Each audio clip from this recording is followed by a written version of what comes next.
No snow. Well, it is Canada, it is Nova Scotia, and it is winter, so nothing much you can do about it. And we're going to put all this stuff, next one's coming, because by the looks, the next bomb's on its way. Beautiful day today, but as you can tell, it's kind of graying over here pretty quick. So I went to the store and got a box of red jello and a box of blue jello. Just got a little creative, and look what I did.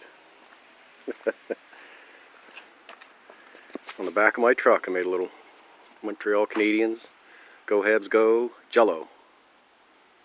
I don't think I'll be eating it, but something I couldn't find any food coloring, so that's something I think worked next best. So yeah, I've got it embedded in my head. I just went by memory.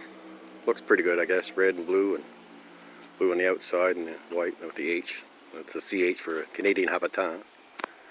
I know my brother down in New York, poor old Steve, Toronto hasn't won the Stanley Cup since '67, and my son Spencer, he was born in Toronto, and he's on the bandwagon too. But looks like they're throwing everybody out the door and revamping again. Why? They had the best team in the league at Christmas time, and now they're rebuilding.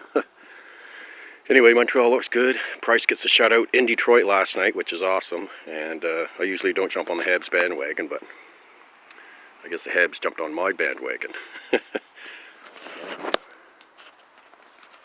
From Bridgewater, Stacey Stoddard, CSI News. Go Habs, go.